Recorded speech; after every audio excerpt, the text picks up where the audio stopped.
ہم جیسے کچھ انسان دنیا میں ایسے بھی ہیں جو اللہ تعالیٰ کو مانتا نہیں ہے. ان کا کہنا ہے کہ اللہ تعالیٰ ہے ہی نہیں. آج تک میں مندر نہیں گیا، بھگوان میرا کچھ بگاڑ لیا کیا؟ کچھ کیا؟ وہ ہے نہیں، کرے گا کیا؟ اللہ تعالیٰ کیا چیز ہے؟ اگر اللہ ہے تو دکھاؤ. اللہ تعالیٰ ہے تو نظر کیوں نہیں آتا؟ اگر اللہ تعالیٰ ہوتا تو وہ دکھائی بھی دیتا. یہ ان کی سب سے بڑی دلیل ہے. اور ان کا یہ بھی کہنا ہے کہ یہ دنیا یوں ہی بن گئی ہے، آٹومیٹک بن گئی ہے. تعجب کی بات ہے. مسلمان سے ہم کہے کہ پردھان منتری نریندر مودی جی 3 طلاق ہٹا دیا اور کشمیر سے 370 دفعہ ہٹا دیا، تیرا اللہ ابھی تک کہاں مسلح پیس رہا ہے؟ ان کی تو سب سے بڑی دلیل جیسے میں نے بیان کیا کہ اگر اللہ ہوتا تو دکھائی دیتا. جب دکھائی نہیں دے رہا ہے تو ہم اسے مانیں گے کیسے؟ دنیا میں بہت ساری چیزیں ہیں، بے شمار چیزیں ایسی ہیں جو دکھائی نہیں دیتی ہے، نظر نہیں آتی ہے، مگر ہم اور آپ اس کا انکار نہیں کرتے.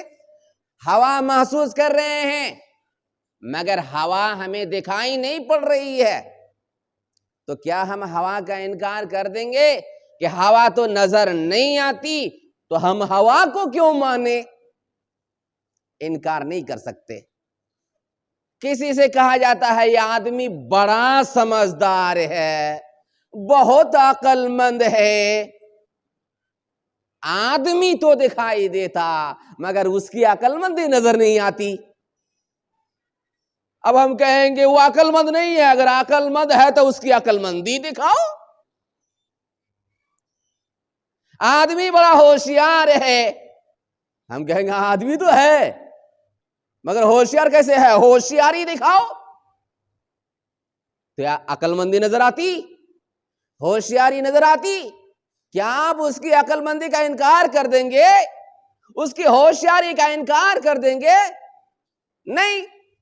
ایک آدمی کو اٹھا کر میں نے ایک گھوسا مار دیا، درد کے مارے وہ چیخنا چلانا شروع کر دیا، ہائے ہائے مار دیا اس نے. میں کہوں گا کس نے مارا؟ کیوں رو رہا ہے؟ فلاں نے مارا، مجھے درد ہو رہا ہے. میں کہوں گا مانوں گا نہیں. اگر تمہیں درد ہو رہا ہے تو درد دکھاؤ.